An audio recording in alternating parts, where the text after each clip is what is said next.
তো আজকে তোমাদেরকে আমি হোমমেড পিৎজা বানিয়ে দেখাবো। তো দেখো এখানে আমি হলো পেঁয়াজ, টমেটো, ক্যাপসিকাম আর রসুন কুচি আর লঙ্কা কুচি নিয়েছি, আর নিয়েছি হচ্ছে পনিরের টুকরো। তো পনিরটাকে আমি লবণ, হলুদ আর শুকনো লঙ্কার গুঁড়ো দিয়ে মেখে রেখেছিলাম। এবার পনিরটাকে আমি একটু হালকা করে ভেজে নিচ্ছি। তো দেখো পনির ভাজা হয়ে গেছে। এবার তেলের মধ্যে হচ্ছে শুকনো লঙ্কা কুচি, রসুন কুচি আর কাঁচা লঙ্কা কুচি দিয়ে দিলাম। এরপর দিয়ে দেবো হচ্ছে সমস্ত সবজিগুলোকে।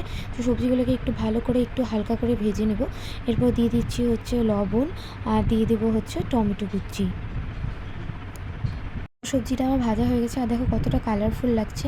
তো এদিকে আমি হলো ময়দা মেখে নেব। তো তার জন্য আমি ময়দা নিয়ে নিচ্ছি হচ্ছে টক দই, লবণ, চিনি আর দিয়ে দেবো হচ্ছে খাবার সোডা আর অল্প হলো বেকিং পাউডার। তো এই সমস্ত দিয়ে আমি ভালো করে ময়দাটাকে মেখে নেব। ময়দাটা মাখা হয়ে গেছে, এবার রুটি মতো করে বেলে নিচ্ছি। এবার তাওয়ার মধ্যে রুটিটাকে একটু সেঁকে নেব। সেঁকা হয়ে গেলে এরপরে একটা কাঁটা চামচ দিয়ে এটাকে একটু ফুটো ফুটো করে নিচ্ছি।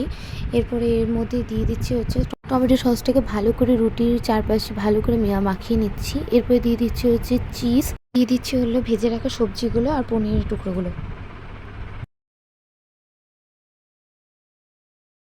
আবার উপর দিয়ে আরেকটু চিজ দিয়ে দিচ্ছি।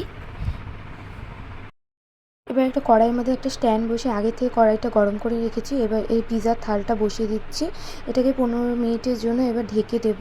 একদম লো হিটে এটা হবে। তো দেখো 15 মিনিট হয়ে গেছে। এবার দেখো কতটা সুন্দর হয়েছে আর কতটা ফুলেছে। তো রেডি আমার হোমমেড পিৎজা, একদম সহজ পদ্ধতিতে। তো তোমরা অবশ্যই এটা ট্রাই করতে পারো।